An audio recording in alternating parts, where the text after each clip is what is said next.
Minnehaha County Commission meeting. If you'd stand for the Pledge of Allegiance.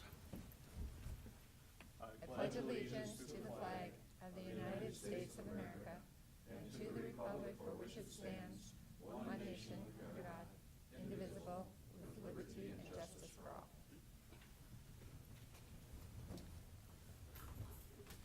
Welcome again, and a reminder to silence your cell phones. Meeting documents are available for review next to Commissioner Bender. If you need a listening device, Robert right here would be able to help you. With that, we'll go into routine business. I'd like to consider a motion to approve the agenda. So move. Second. We have a motion and a second to approve. 1 second. Sorry. I'd like to make an amendment to the agenda to defer item 13 meeting. I will second that. I would ask till when? For 2 weeks. Just give us some time to investigate the matter a little bit more. Okay. We have a motion to amend the agenda to defer item 13 to 2 weeks, which is 28th. Do I have a second? I'll second that. Thank you. Motion to approve the amended agenda has been approved. Vote on whether we're going to amend it. Yep. Right, So- I'm sorry. Yep. So we need to vote first on I gotcha. if we're amending. That's what I was trying to say. No, that's okay. I knew that. We're fine. It's her fault. She confused me. What she said she was gonna do and what she did was different. We have a motion to approve, or to amend the agenda first, and that is to move item 13 to the 28th of June. All those in favor of the amendment, say aye. Aye. Aye. All those against, nay. Motion unanimously passes. Now we're approving the amended agenda as stated. So moved. Thank you. Second. I have a motion and a second to approve the amended agenda. All those in favor say aye. Aye. Aye. All those opposed, nay. Motion unanimously passes. Thank you. To approve meeting minutes, first for the County Commission meeting of May 31st. So moved. Second. Those in favor say aye. Aye. Aye. Those opposed, nay. County Commission special meeting on June 10th. Make a motion to approve. Second. I have a motion and a second to approve the June 10th special meeting. All those in favor say aye. Aye. And then finally, the county primary election canvassing board on June 10th. Make a motion, but I have a comment to approve. Is there a second? Second. Okay, thank you. Just want to comment that there is a recount going to occur in one race from that primary. Thank you, Jeff. We have a motion and a second to approve the primary election canvassing board meeting on June 10th. All those in favor say aye. Aye. Opposed, nay. Motion unanimously passes. Item number 3 is bills to be paid of $5,168,689.92. Pay the bills. Second. We have a motion and a second to pay the bills. Any questions, comments? Mr. Barth? Chairman, today's bills do include a large transfer to the state from our vehicle funds that makes our bills look a lot larger. We also had some significant bills in the highway department of over $1.5 million. So, and it has been 2 weeks since we met, so they're a little larger than normal. Thank you. Any other comments about the bills? If not, we have a motion and a second to approve. Those in favor say aye. Aye. Opposed, nay. Motion unanimously passes. We have reports of the Minnehaha County Juvenile Detention Center report for May and the Minnehaha County Sheriff's report for May also. Those are filed and can be read in the office. Item 5 is personnel action. Carrie Deaver. Good morning, Carrie Deaver from Human Resources. Good morning. First action I have for you is a request for your approval of the routine personnel actions. So Sir. moved. Thank you. We have a motion and a second to approve routine personnel action. All those in favor say aye. Aye. Opposed, nay. Motion unanimously passes. Item B is significant employee anniversaries for June. Okay. We have several employees celebrating anniversaries in June. Celebrating 5 years of service, we have Joseph Flynn in the State's Attorney's Office, Catherine Dunn in the Public Defender's Office, Jasmine Thalen in the jail, Ryan Bakeberg in the Sheriff's Office. Celebrating 10 years of service, we have Kevin Nilsson in Information Technology, Tara Palmiato in the State's Attorney's Office, and celebrating 20 years of service is James Whiff with the Sheriff's Office. So our gratitude goes to those individuals. Thank you, Carrie. We also have significant volunteers in county government. Every month I get up and give you a long list of volunteers. This month it's 270. When you consider that we have 543 full-time staff, we're having that staff supplemented by almost 50% through volunteers. It's an incredible number. It is, very good point. Thank you for your service and thank you for volunteering. That's a super asset to the county, that's for sure. Mr. Chairman? Yes. I guess I'd like to just make a small comment that we had some, or have some significant retirements also this week, you know, where we have that man back there.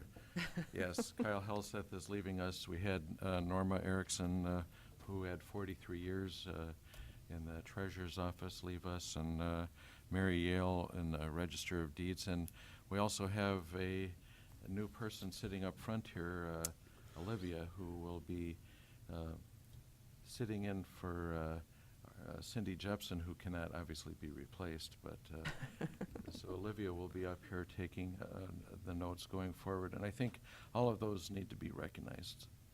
Thank you, Jeff.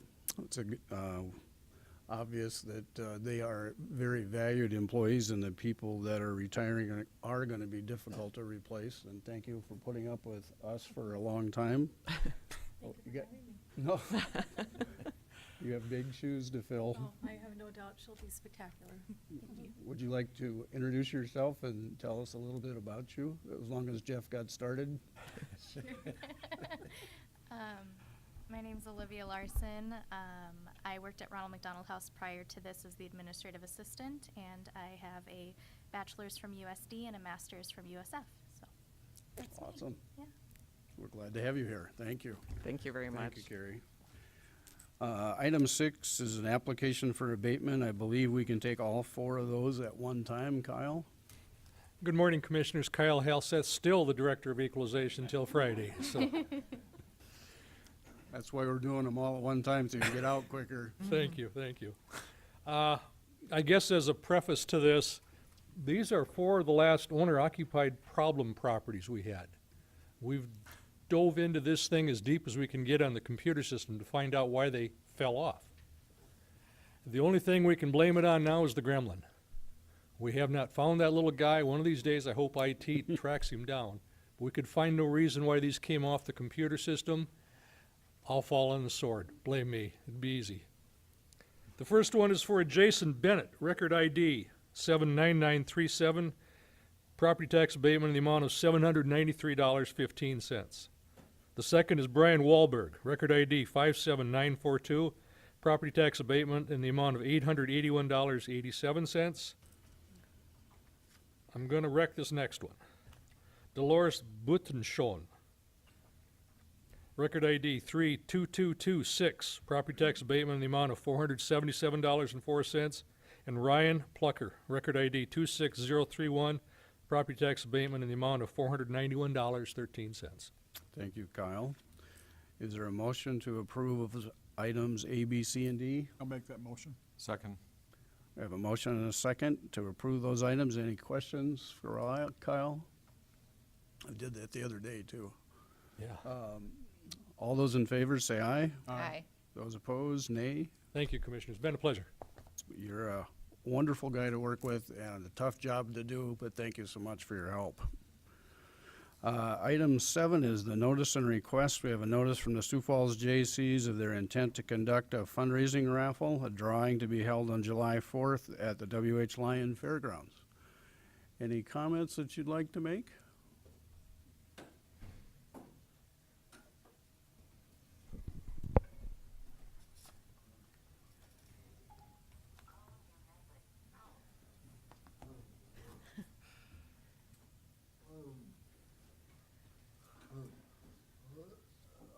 I didn't want to come Good morning, Commissioners.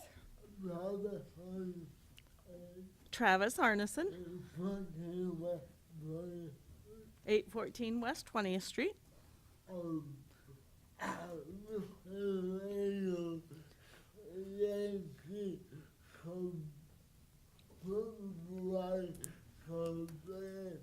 This is the annual Sioux Falls JC's 4th of July celebration.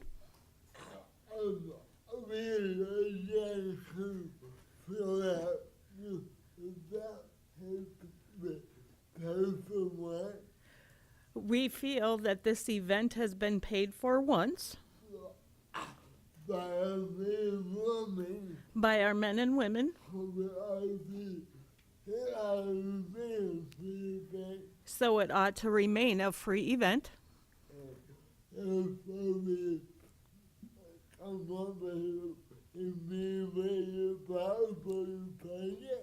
Therefore, we've come up with many ways to fund it. One of them is the raffle.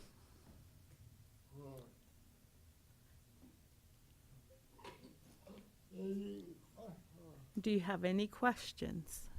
Any questions for Travis? I have noticed since you came the first time I was here, your hair's getting longer and mine shorter. Thank you for your efforts in being here. Any questions? A motion? Don't need a motion? Thank you. Thank you, Travis, for coming. Thank you very Thank much. you. Item B is a notice from the South Dakota Department of Transportation and the City of Sioux Falls about I-229 Major Investment Corridor Study, Public Open House, and Informational Meeting. Item C is a notice from the South Dakota Department of Transportation and the City of Sioux Falls on the I-29 and 41st Street Interchange Louise reconstruction about a public open house and informational meeting.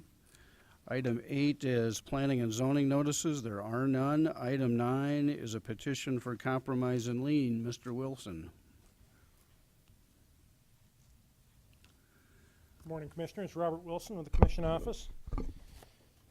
Commission Office has received a application for a compromise lien from for DPNO 2827851 in the amount of $3,636.07. This lien is in the name of both the applicant and his ex-wife.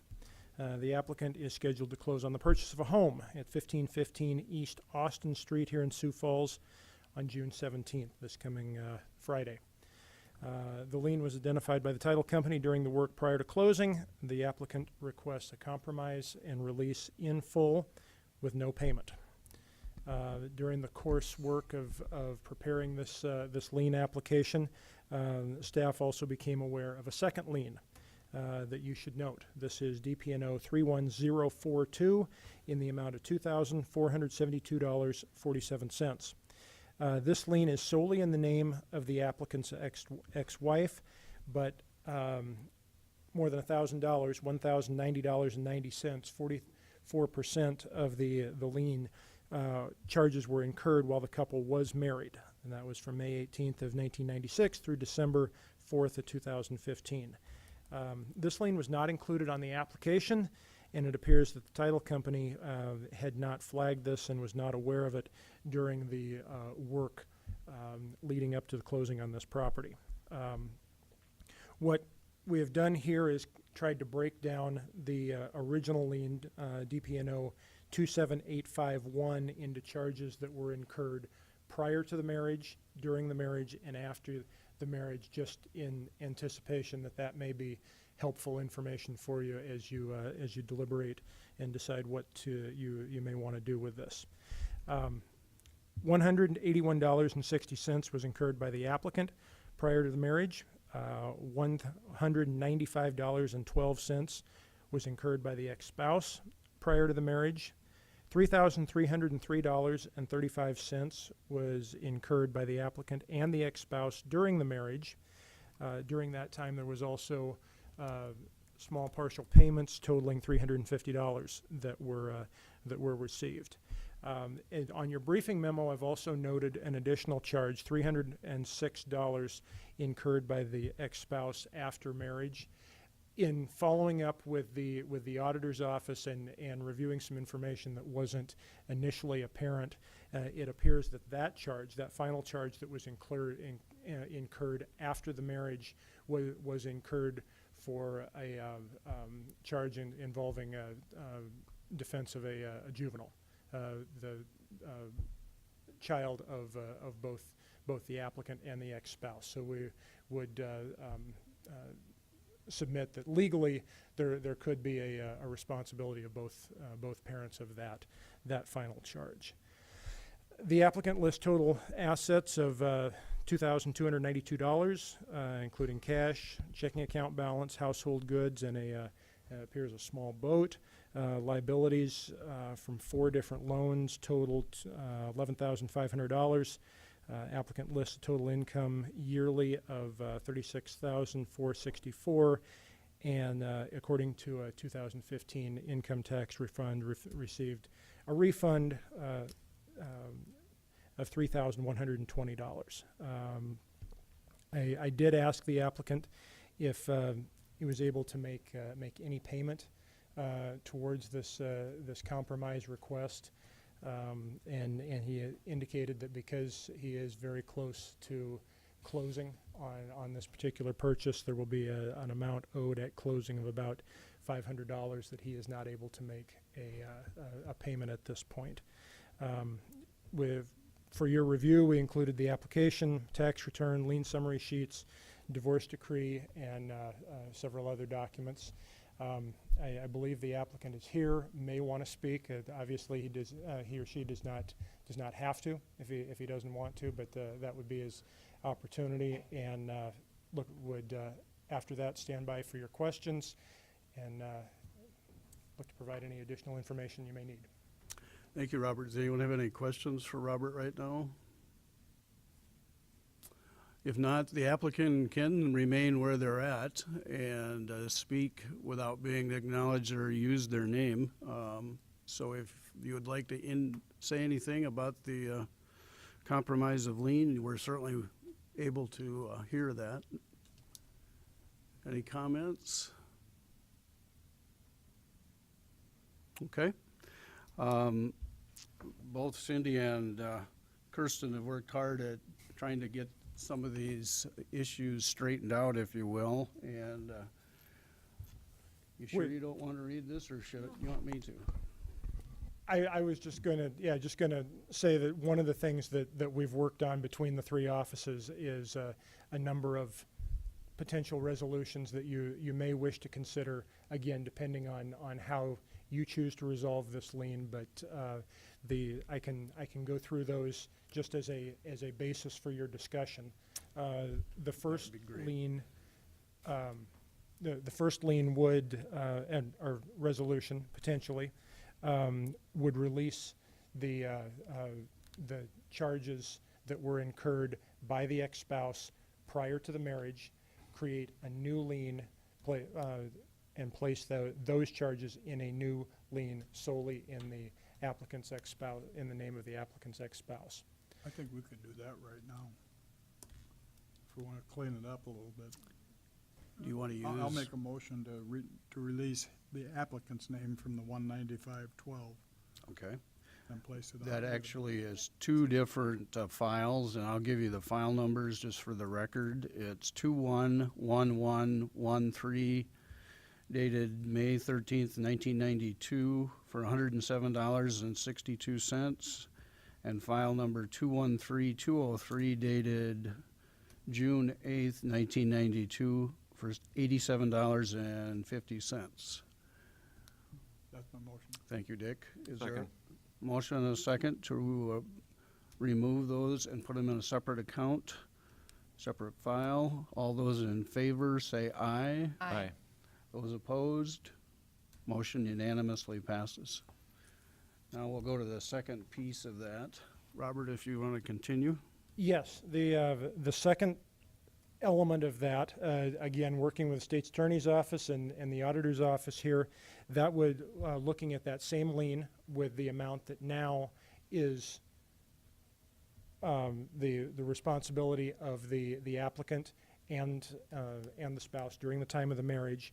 That would be your discretion if you choose to make a compromise, some partial compromise or compromise in full. And again, that falls back to a question of entirely of commission discretion.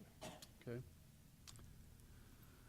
Any questions of Robert? I would point out the new total of that lien after the action that you just took is $3,440.95 to begin with. Does everybody have that new total for DPN 27851 is $3,440.95. Joe, Yes, sir. I think we need to talk about the 18160 and the last one, the 306 with this, because which that totals 31 or whatever number Robert put out. There's no question on the first one that he's responsible for that. And on the last one, it's their child, and I believe a parent still has obligations for their child, so I would leave that one alone too at this point. But anyway, I think when we need to talk about, if there's any compromise gonna be given, I think I should be talking about the whole thing. I think you're very accurate in that comment. Does anyone have any questions of Robert or of Kirsten or Cindy, who, again, have worked hard at fixing this one and making it legally correct? No questions? Is there a motion? Well, I do have questions. I just want to, the services rendered this year, were they to the applicant or the ex-spouse? The applicant. The applicant.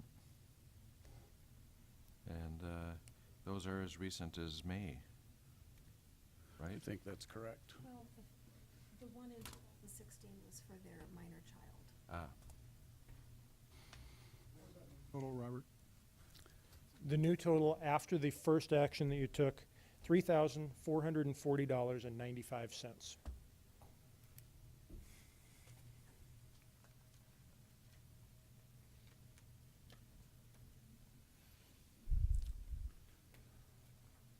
Is everybody under, I'll oh, make a I'm motion. sorry, go ahead, Dick. Even though I don't necessarily agree with the 50%, I would release the applicant's name on payment of $1,720. And that's on DPN's 27851, correct? uh, And what was the dollar amount? 700? $1,720. which is one half of the $3,440 plus dollars. Does everyone have that? I would go ahead and second that motion. It just seems like that's the most consistent with past practices. I hear Okay. it. Can I ask for a clarification on? Absolutely. This came off of a compromise application you worked on a couple of weeks ago. Are you intending a compromise and release in full upon payment of, so that Correct. it doesn't release until you receive that specified amount? Even And though it's in the name of the ex-spouse. It only releases the applicant's name, Oh. After a After payment payment. for that specified so amount it's has still been on received? her. Yeah, the balance would be remaining on her Mhm. account. Yes. We have a motion and a second. Is there any other discussion? Commissioner Barth? I think this is going to be a burden for the applicant. At the same time, we're representing nearly 200,000 people who are owed this amount, and we need the money to assist others going forward. And so, you know, if it was owed me, I certainly would be questioning releasing it, and I'm representing all those people. Thank you. Any other comments? If not, I will call for the question, and I think we should vote by roll call, please. Commissioner Barth? Aye. Bender? Aye. Kelly? Aye. Benega? Aye.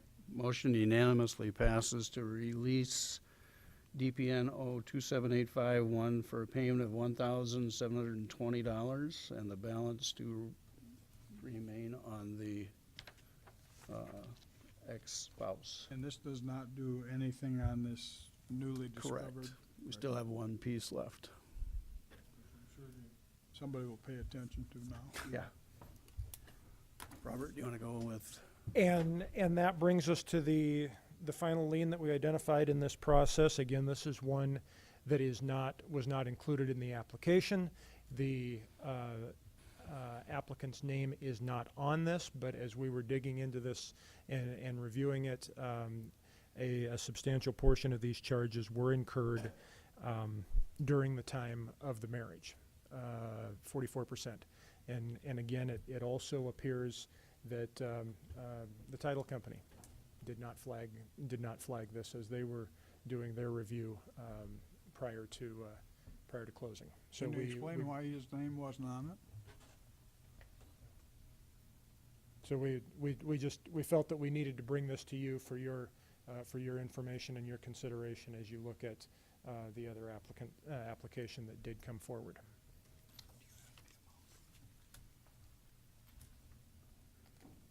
Mr. Chairman, I would make a motion to take the applicant's name off of this and leave it on the ex-spouse. We have a motion. Is there a second? Is there a second to the motion? Motion dies for a lack of a second. Any other proposals?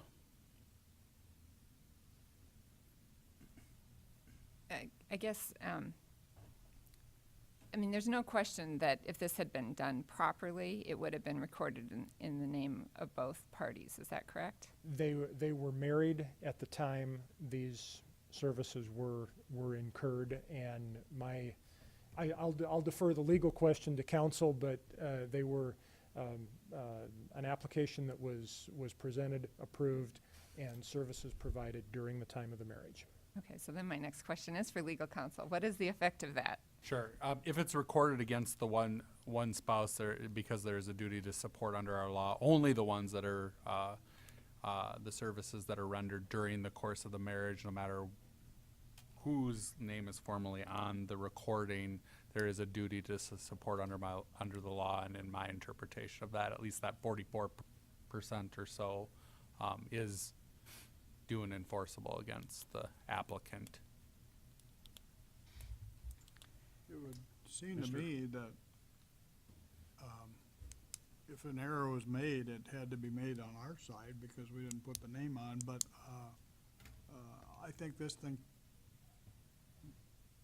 rests on its own merits. And if the bank goes ahead or if the title company doesn't want to amend their issue, I guess that's not our problem. I don't believe we should do anything with this. If it comes back to us, we'll address it at that point. Is that a motion? I'm not sure it needs a motion. Well, we have to either defer it or not address it. Choose to take no action. Just as a procedural matter, if no one has a motion or second here, nothing happens with it. Dies. So, yeah. Okay. I'm okay with that. All right. Okay. The resolution dies for no action. Commissioners, thank you.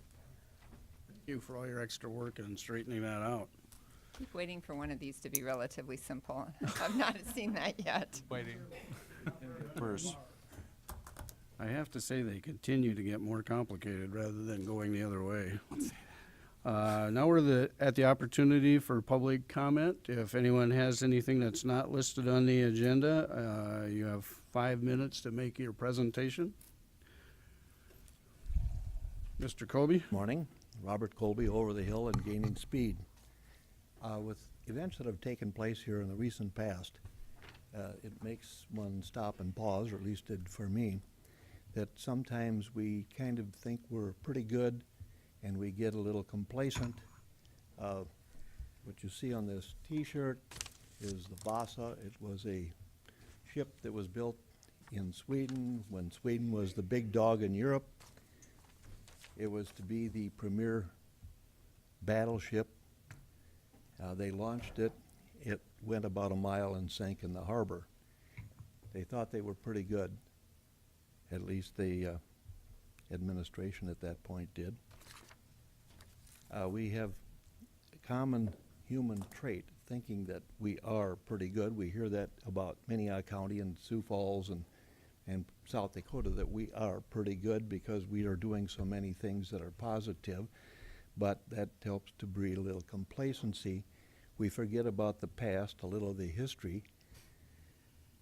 The federal building here was number 2, if I remember correctly, on Timothy McVeigh's list of places that he thought he wanted to make a statement as a terrorist.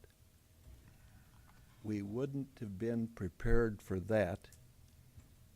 Some of us remember the plane crash in Sioux City, and we did help with that, and a lot of our emergency response people went to Sioux City, but we also could have been number 1 in that position because the avionics, the things that went wrong, it only allowed the plane to turn in one direction. Had it turned in the other direction, the Sioux Falls airport would have been ground zero as opposed to Sioux City. We have to be prepared, we can't be complacent, and we have to pay attention to the past and be prepared. And with this thing that happened in Florida, we're a little complacent sometimes. We think we're pretty good, but we have to be prepared. We have more opportunities, I don't want to say opportunities, we have the potential of being somewhat in the ground zero, the center of the bullseye, because Sioux Falls is growing bigger. We have larger public venues. We can't become complacent, and we can't think we're pretty good. We have to keep working and being diligent. Now, some things we can't do anything about. They happen, and they're not in our control. Some things are in our control, and recently there was a documentary that was played down at Cinema Falls and it was put together by 2 Augustana students about the homelessness in Sioux Falls. It was interesting, it was eye-opening, and if you had an opportunity to see that, I think it would be worth your effort.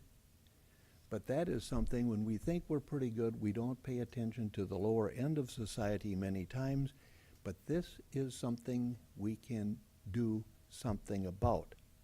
We have to be diligent, but we have to do our duty and pay attention to all segments of our society that we represent.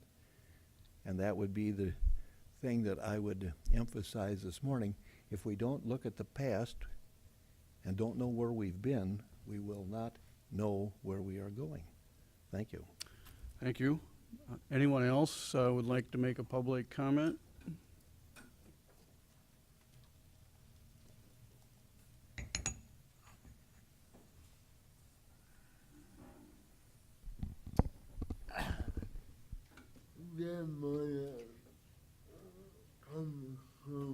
Good morning again, Commissioners.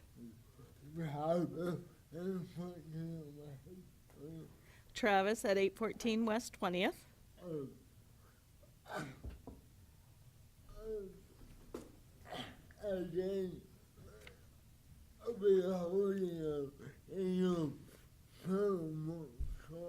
Again, we're holding our annual fireworks show.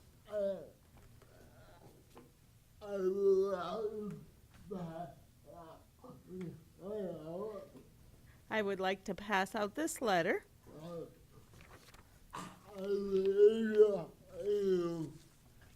more time. Thank you. I would urge you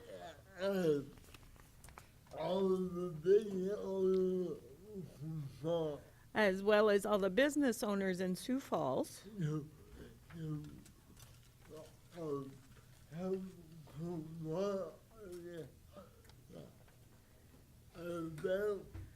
to consider helping support this event.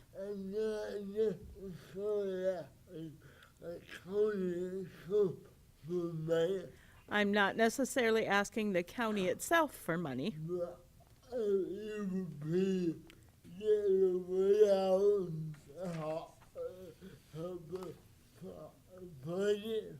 One more time.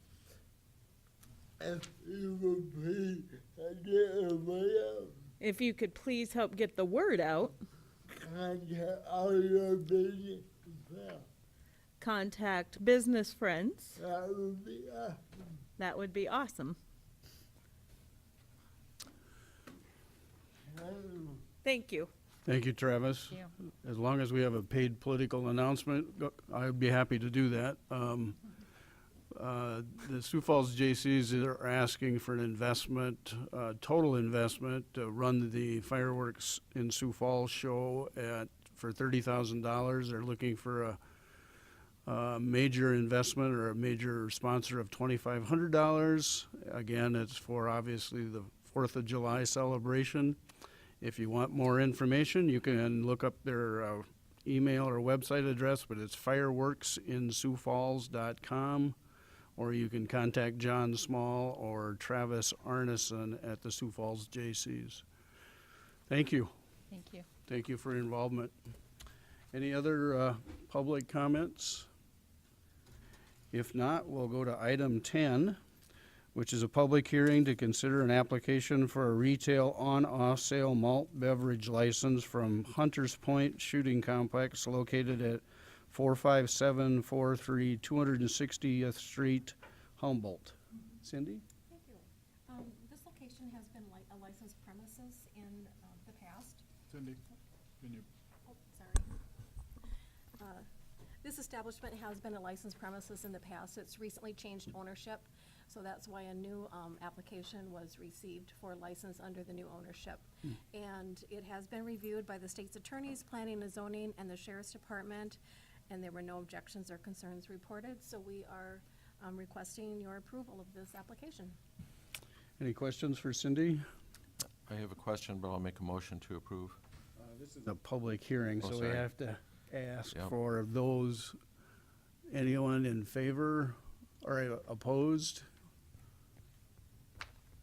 No one's moving, so go ahead, Jeff. Go ahead and move then. I'll make a motion to approve this request, and I have a question for Cindy Jepson. Okay, is I'll there a second. second? Thank you, go ahead. Cindy, do we have a limit to the number of beer and wine licenses that we're allowed to give out? Not beer and wine, only Only alcohol. full alcohol? Right, Okay. right, only liquor. We have a motion and a second to approve the retail on-off sale malt beverage license for Hunters Point Shooting Complex. All those in favor say aye. Aye. Those opposed, nay. Motion unanimously passes. Item 11, again, is a public hearing to consider an application for a retail on-off sale wine license from Crook's Gun Club located at 2808 West 84th Street North in Sioux Falls. Again, the auditor's office received this application. Crook's Gun Club currently has a malt beverage license, and they want to add a wine license to that. They do quite a few wedding events out there, and so they've submitted this application for a wine license. It has been reviewed also by the state's attorney, sheriff, and planning and zoning, and there have been no objections to the issuance reported.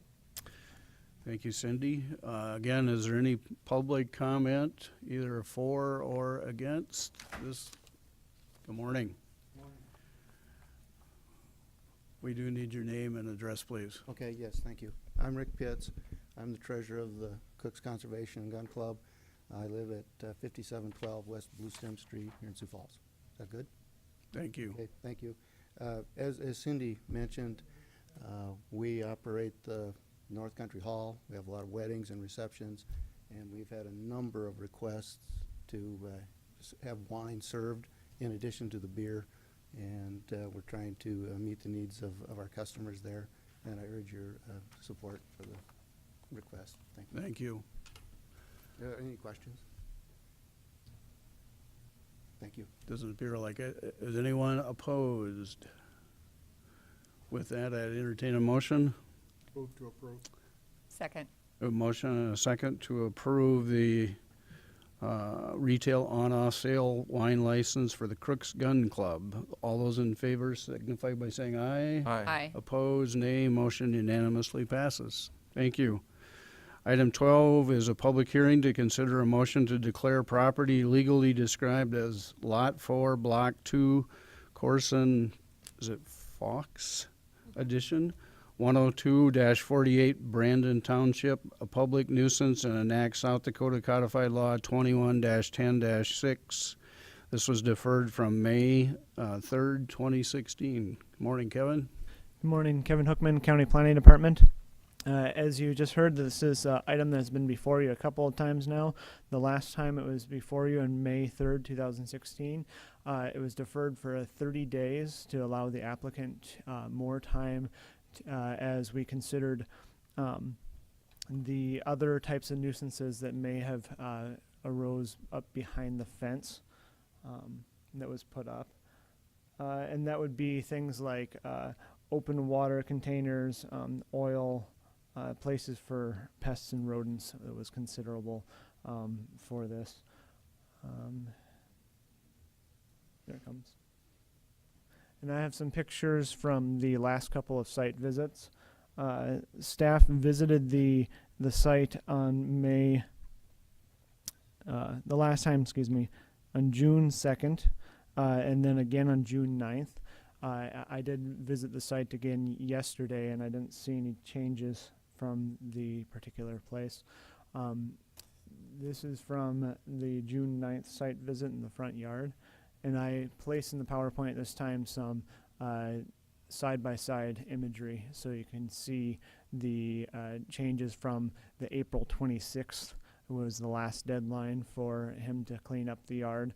That was when he first put up the fence, and we had the discussion of whether or not this is abating the nuisance. But you can see that in the rear yard there has been a few changes. And one notable thing is that he has been maintaining his lawn. You can see that the weeds have been sprayed in the backyard here.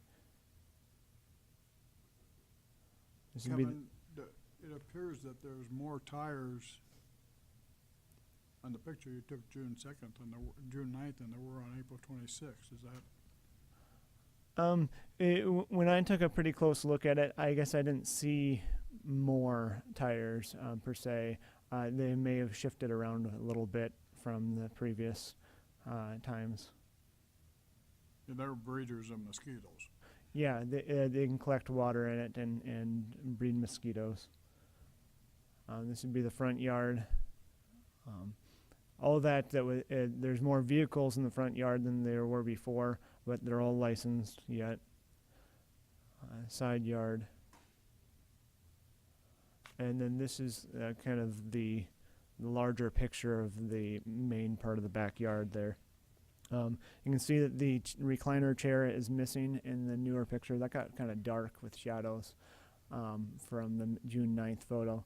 But there are some buckets there, 5-gallon pails with unknown materials in it, presumably waste oil because it looks like oil pails. And that.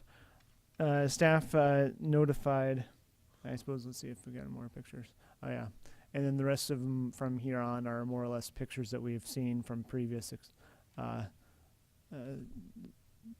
meetings. Staff notified the petitioner, and it does seem that he is here. So at that, I suppose we'll take any questions. So you don't have any questions for Kevin?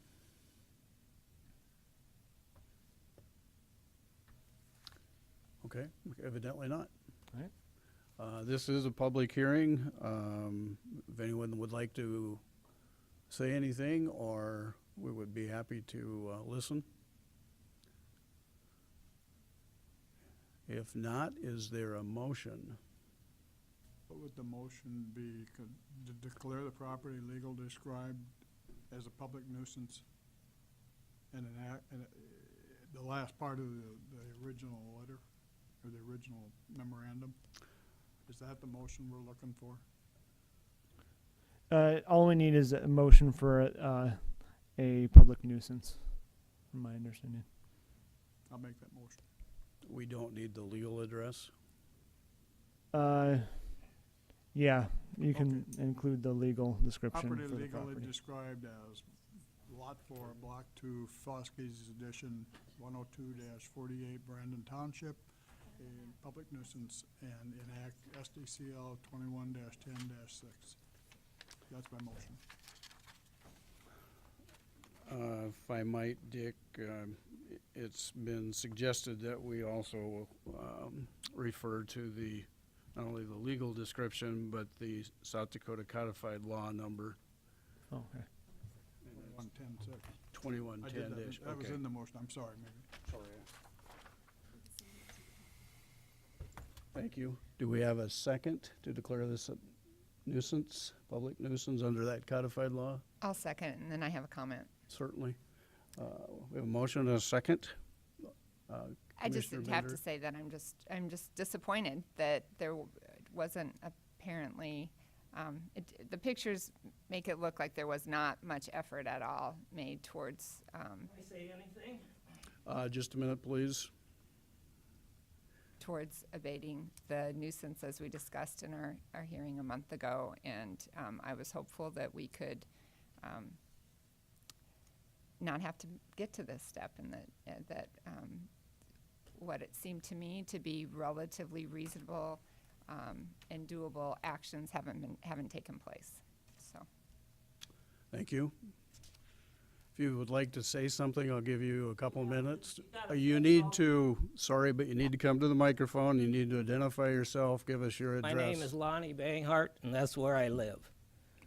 And the fence is put up, and it's got posted all the way around the outside of the fence, private property. And according to the ordinance, if it's inside the fence, it's all right. There's an ordinance that says if it's in enclosed, in fenced-in area, you can do what you want. Any questions for him? Mr. Chairman? Yes, sir. Mr. Banghart, we've asked you, we've kindly asked you, we've given you extra time, and you continue to just pile crap in that property.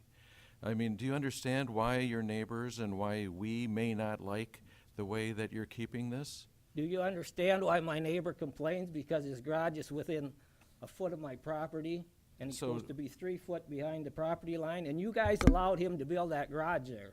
So you didn't complain about that, though, did you? Yes, I did. When? When it was being built. You know, your person right there is related to my neighbor. Interesting. Yeah. So what about our requests? I mean, we've had you I in have here cleaned how stuff many up. I times? got rid of the chair. You complain about the buckets. I have ashes in the buckets, and I have gravel in the buckets, and there's chains in some of them, and there's no waste oil or nothing in them. That's good to know, but it still looks bad. Looks bad. You can't see it from outside the fence. I can see It's it got- from the front of your house. You can see what? I My can see- cars that are licensed and stuff in the fence? Looks junky.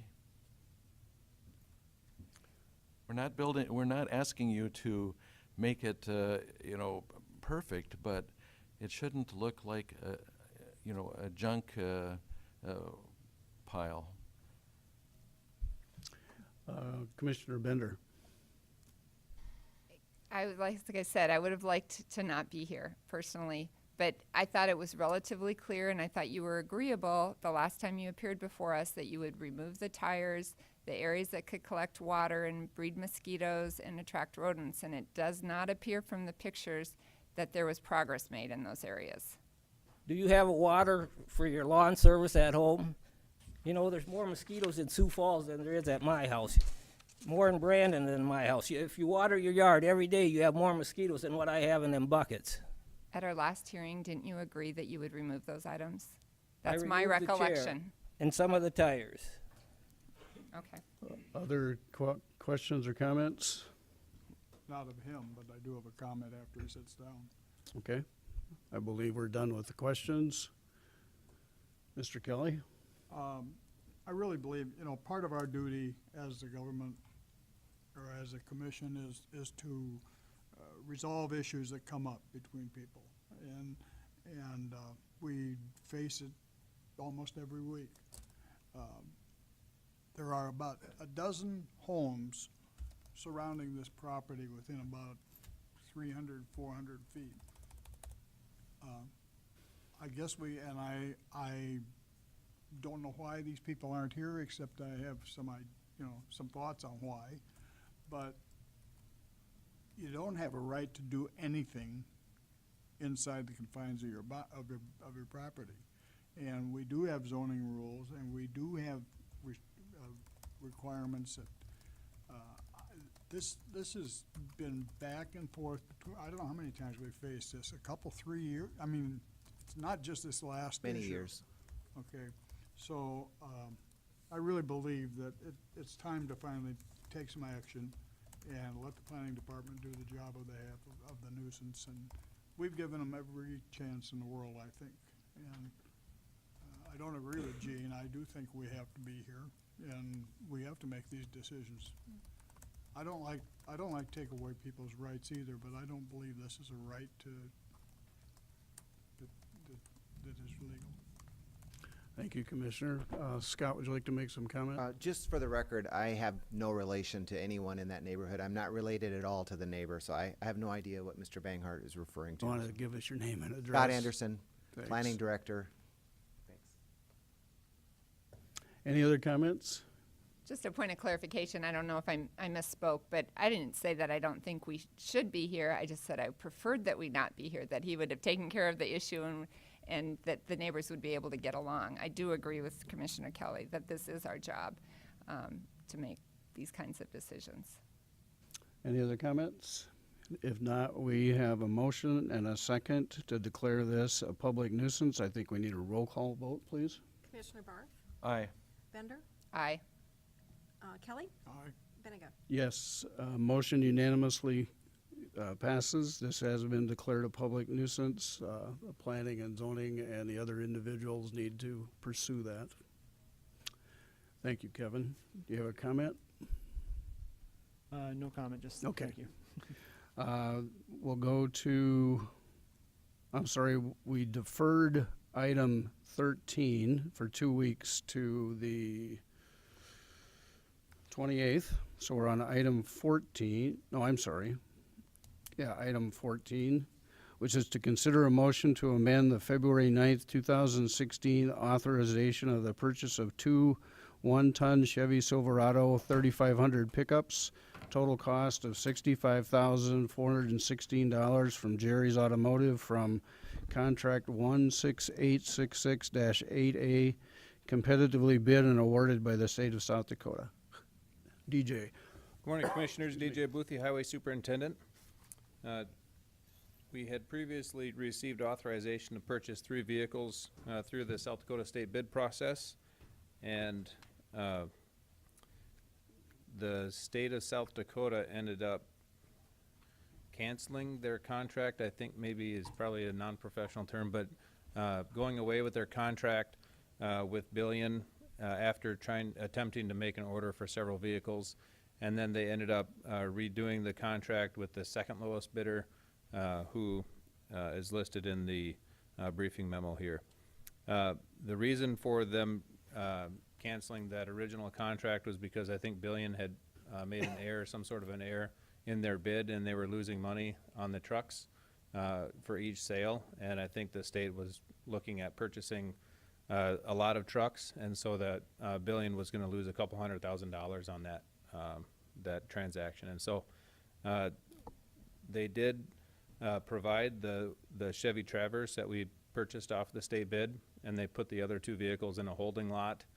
Now that the state has the contracting figured out with the other vendor, those 2 vehicles have been moved over to that other vendor's inventory, and we're ready to move forward with a request for a purchase off of the new state bid, if you want to call it that, that they've executed. I'm looking for the vendor's name, and I'm not seeing it here in the briefing memo. Jerry's Automotive. Okay, sorry about that. So looking for your approval with Jerry's Automotive to purchase off the state bid for those 2 vehicles. I believe Kirsten has some comment about the contract. Well, maybe if I could just ask DJ something, clarification. Certainly.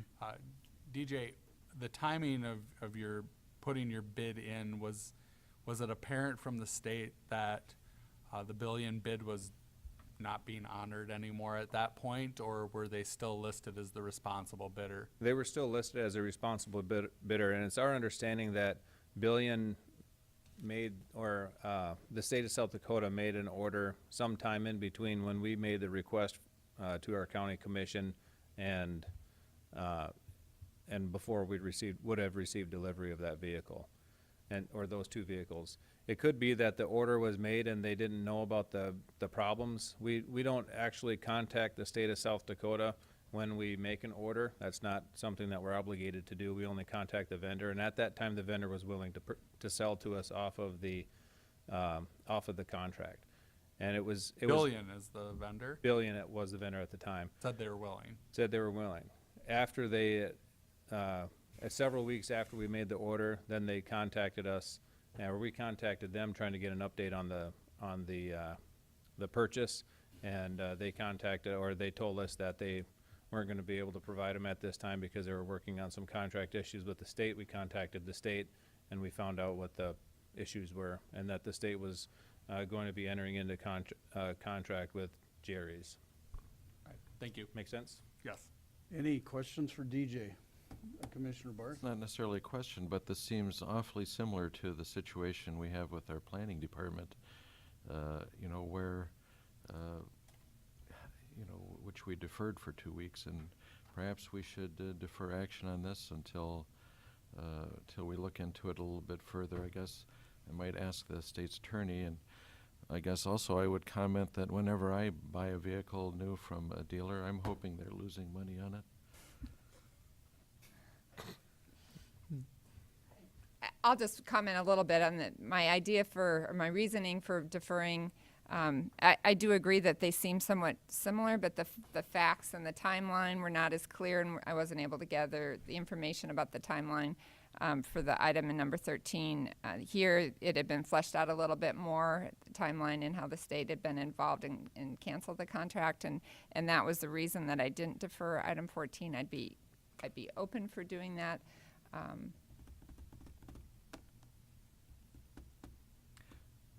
Mr. Chairman, I guess I would ask the state's attorney if he thinks that there's any grounds for us to defer action, or if he's comfortable that this would be the right decision today. That would probably be something I'd prefer to look into to get a more definite answer. I would make a motion at that point then to defer for 2 weeks. Is there a second? I'll second. Question? DJ, yeah. Maybe I can tell just us make one the comment. immediacy of We this problem? included an email from the state of South Dakota. Scott Nelson is the Office of Procurement Management Manager that oversees and administers the state's vehicle purchase contracting. And we received an email from him on June 6th stating that Billion Auto had made a mistake in the bids for the Chevy vehicles. Normally, a vendor would bring this to our attention immediately. Billion Auto notified us of the mistake in late April and stated that due to the error, they would be unable to deliver the vehicles at the bid price awarded. Through several discussions with legal counsel, it was determined that the most important thing was to get the vehicles in question delivered as soon as possible. Therefore, a decision was made to release Billion from the Chevy contracts and re-award them to the next lowest bidder. In the case of line item 25, which is these vehicles, this was re-awarded to Jerry's Automotive. And so I don't know if that provides any additional clarification. You can see that it wasn't something that Minnehaha County did. We moved forward with a contract that was valid at the time, and we've been notified later by the state that the contract was released and that they have a contract with a new vendor, and that's what we're wishing to purchase off of at this time. DJ, is there a time crunch where 2 weeks is going to really put you in a bind if we just take a little time to look at these two issues together globally? No. Thank you. We have a motion and a second, I believe, to defer this action for 2 weeks to the 28th. Any other questions? If not, those in favor of deferring it, say aye. Aye. Those opposed, nay. Motion unanimously passes. Thank you, DJ. Item 15, briefing on the Highway Department draft access management policy.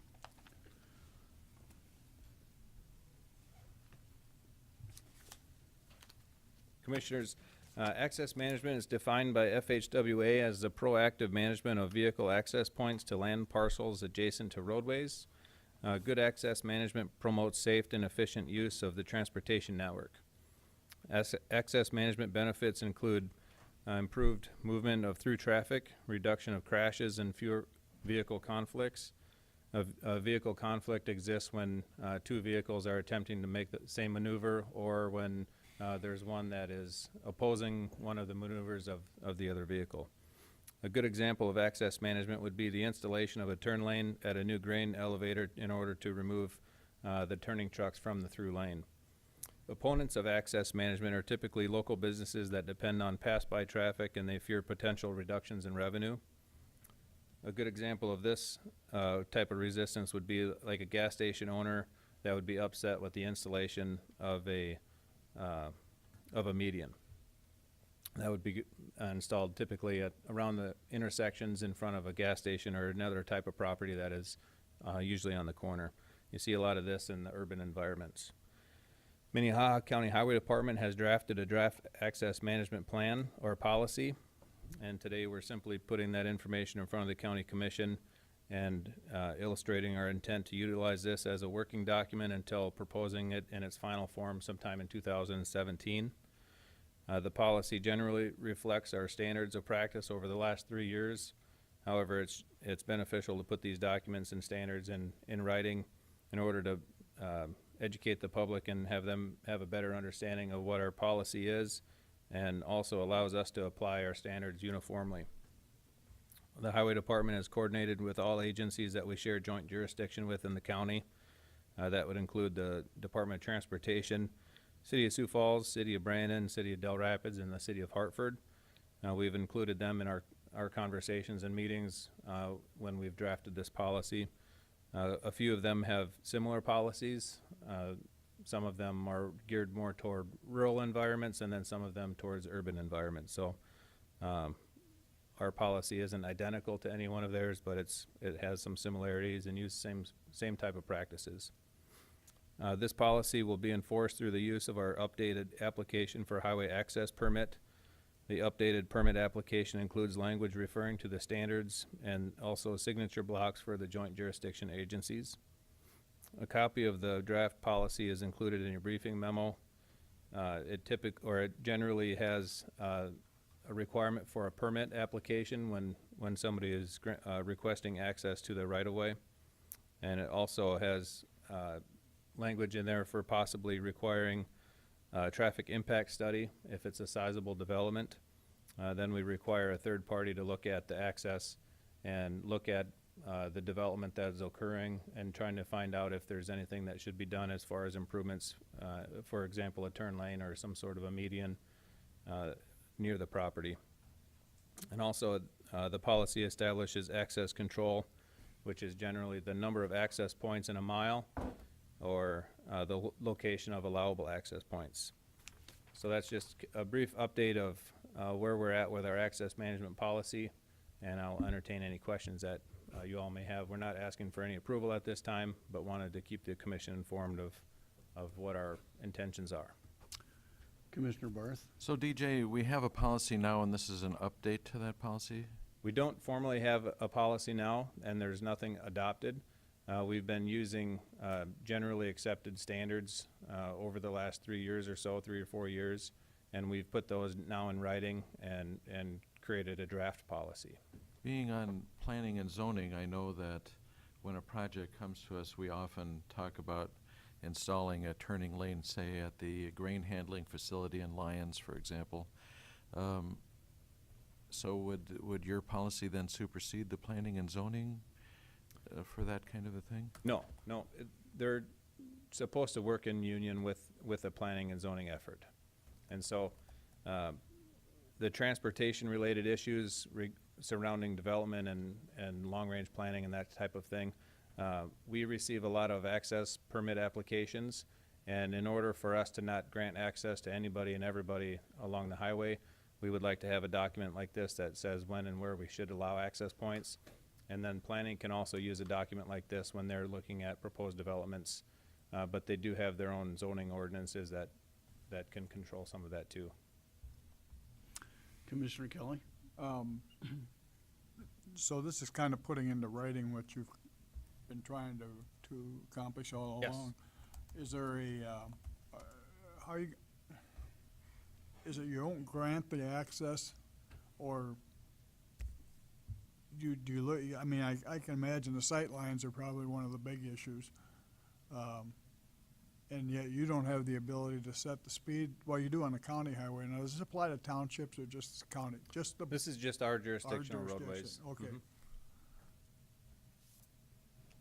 Commissioner Benner? Yeah, I don't have a problem with it. DJ, you indicated in your memo that the South Dakota Department of Transportation is currently revising their access management plan and that those changes may influence the plan the proposed plan.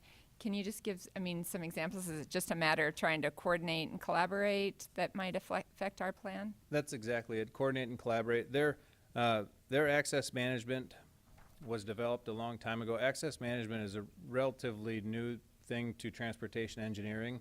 And in South Dakota, the state of South Dakota was actually kind of on the forefront of that, I don't know, 15 years ago or so, 10 years ago. And so they have an older policy, and there's been a lot of things learned through lessons, just issues that have come up over the last several years. And they're just going through kind of a normal process of revisiting their policies, and access management is one of the next ones that they want to look at. And so we are foreseeing, and they've indicated to us that there's going to be some changes. We don't know yet what those are, and they don't really know what they're going to be yet, just because they haven't really started the process yet. But as they go through that process and update some of their policy, we might see some of their positive changes and want to implement them in our policy as well. And do you anticipate that the state will be done sometime in the next year while you're still operating under this? I'm not familiar with the timeline, so Shannon will answer that. Good morning, Commissioners. Shannon Schultz, Assistant Highway Superintendent. They're pretty well through the process. It hasn't been approved by their commission, and they're going through legal review and some other things. And so Brooke White is the state access management engineer for the DOT, and she's indicated to me that the changes will potentially be significant. She was kind of reluctant to say any more. Timing-wise, I would say you probably start hearing stuff late in the year for it to go into effect sometime in 17. Okay, thank you. Any other, questions for DJ or Shannon? Obviously, this is a briefing, so no action is taken. I guess we'll look forward to updates, and obviously want to hear from the surrounding communities and from the state DOT at some point. All right. Thank you. Thank you. Item 16 is to authorize the chair to sign an agreement for Indian Child Welfare Act qualified expert witness between Minnehaha County and Luke Yellowrobe. Kirsten? All right, thank you, Commissioner Benega. Before you is a request for authorization for the state's attorney as representative of Minnehaha County to sign 2 contracts on behalf of Minnehaha County. During abuse and neglect cases that are handled by the state's attorney's office, often we need to rely on Indian Child Welfare Act experts to testify in these cases to assure compliance with federal law and state law, for that matter, on the placement of children with Native American heritage. And to facilitate this, the state Department of Social Services grants money to the state's attorney's office on an annual basis to help fund the retention of these necessary ICWA expert services. Those contracts expire at the end of May and start at the beginning of June. This year, DSS has granted again a lump sum amount to Minnehaha County for the state's attorney's office to use for this purpose for expert testimony. Mr. Yellowrobe has provided this in the past and is amenable to doing this for another year term. There's a slight increase in the contract amount that's authorized by the Department of Social Services, and then the state's attorney's office reaches a contract with a particular expert, in this case Mr. Yellowrobe, to pass along those funds that are provided by DSS. So it's expense and revenue neutral to the county. The funds exactly match in the two contracts. The state's attorney is designated as the official that handles this on behalf of the county. However, since it deals with contracting authority and monetary action, that's why I bring this to you today for commission approval for the state's attorney's office, basically to sign off on these two agreements. I've provided copies of the two agreements for you to look over and stand by for any questions. Does anyone have any questions for Kirsten? Commissioner Bender? Kirsten, does this cover 100% of any EQA expert, or do we sometimes need to hire an additional expert for other reasons? In years past, I don't recall ever having to retain anyone else for these services. Mr. Yellow Robe is an expert in this area and has a broad range of knowledge about the necessary subject matter that he covers. I should point out, too, that your question about additional expenses, too, just to be clear to the commission, that this lump sum also includes travel, lodging. I mean, there's nothing additional that the county has to pay. It's just a flat amount for the entire year, whatever is necessary to provide that expert service, testimony, file review, all those things is built into the contract as well. So, Any other questions? If not, I would look for a motion. Make a motion to approve. Second. Thank you. I have a motion and a second to approve the contract with Luke Yellow Robe. All those in favor say aye. Aye. Those opposed, nay. Motion unanimously passes. thank you, commissioners. Thank you. Item 17 is to authorize the chair to sign a professional service agreement in the amount of $45,000 with JLG Architects for architectural design and construction services for bathroom facilities at the W.H. Lyon Fairgrounds. Robert Wilson. Good morning, Commissioners. Robert Wilson again with the Commission Office. We brought this item to you in the Building Committee back on May 31st. And at that point, we were bringing it as a professional services agreement for design and then oversight of the remodeling of the bathrooms under the grandstand, as well as the design and construction oversight of a comfort station bathroom at the north end of the midway. And during those discussions, there were some concerns, questions raised about the frequency of architect contact and follow-up during the construction phase. We've relayed those concerns back to Scott Wick at the fairgrounds, who has been in direct contact with this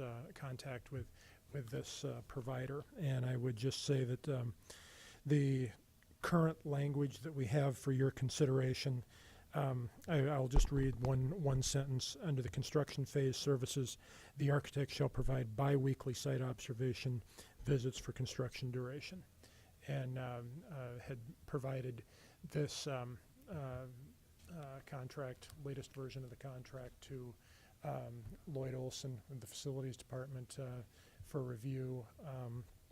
And then I also just went back and also checked with Scott Wick again out at the fairgrounds, just to on that base amount that has been consistent all the way through, that $45,000, and wanted to point out that is on the total project cost over 2 years here of $550,000.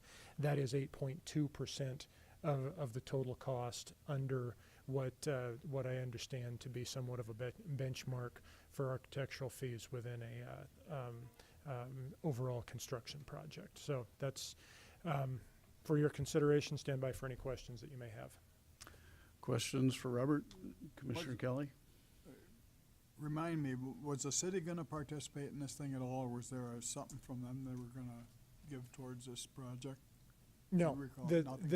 this relates back to the discussion you've had several times at the building committee level, where they were looking to reprioritize a number of different allocations that they were expecting, both that they had received last year, didn't use, as well as money for slated for 2016. What you may be referring to is one of the items, both in 2015 and 2016, is they had a separate line item for asphalt.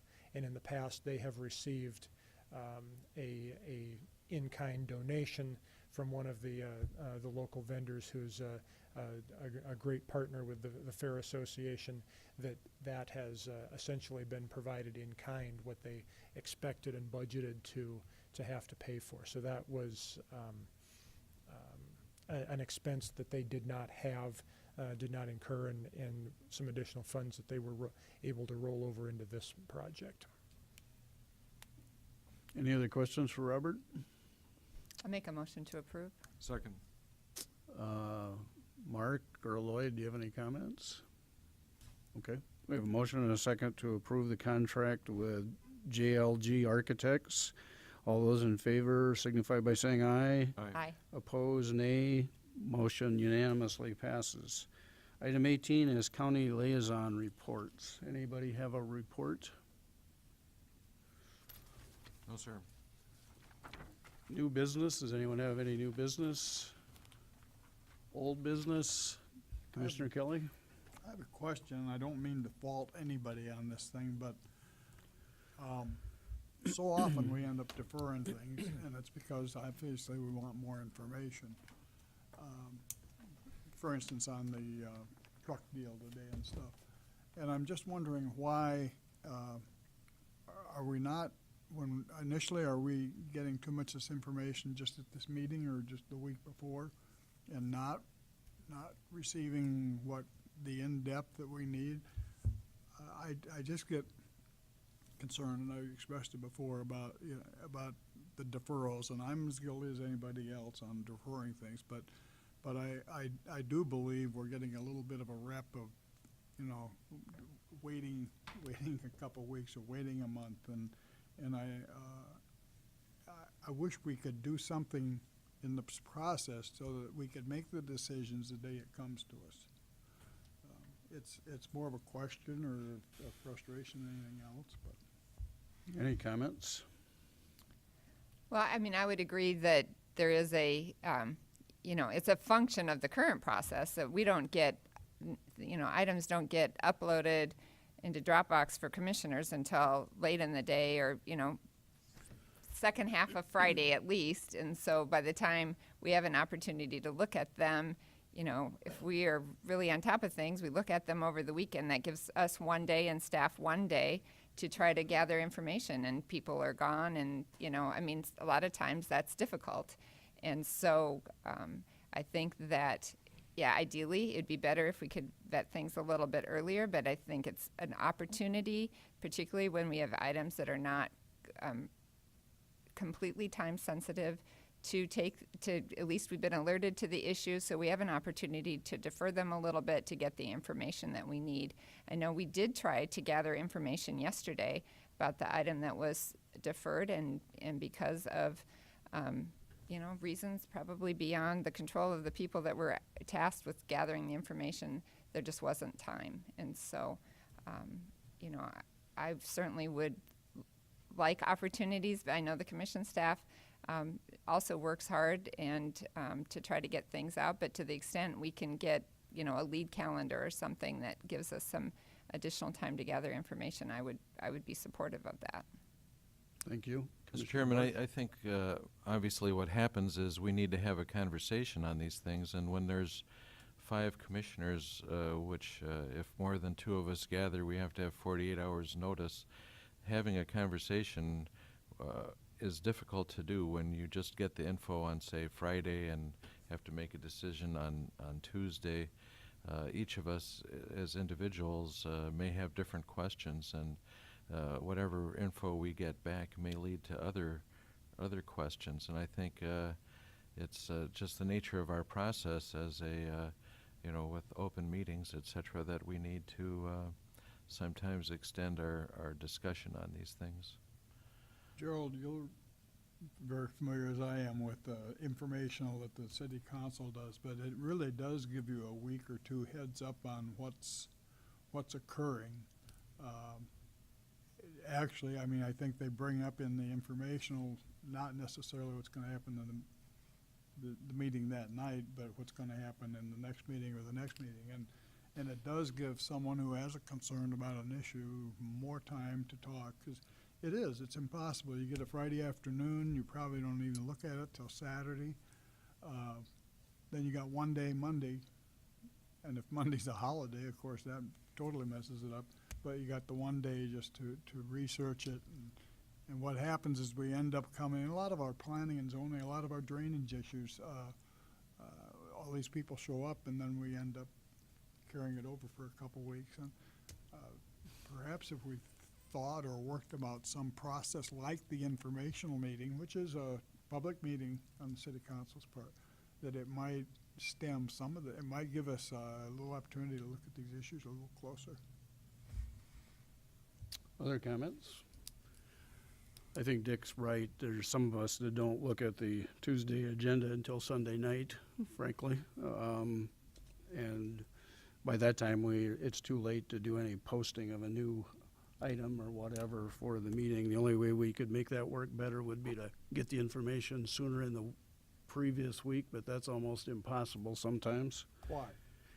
Well, I think It does it. yeah. I mean, everybody grumbles, but it can be done. I think if we had, as you suggested, an informational meeting that could be discussed in some, maybe not in any significant amount, but at least ask some questions before it hits the agenda 2 weeks later, we could talk about that, but I think there's some timing issues. And I think we should talk about that at some point. I don't think we'll make a decision tonight or whatever today is. Is there any other old business? If not, we do need to go into exec session for litigation, personnel, and contract. Can I have a That's my motion? motion, sir. Thank you. Is there a second? We have a motion and a second for executive session for litigation, personnel, and contract. All those in favor say aye. Aye. Those opposed, nay. We'll take about a 5-minute break so Tony can get done and we can sign some paperwork.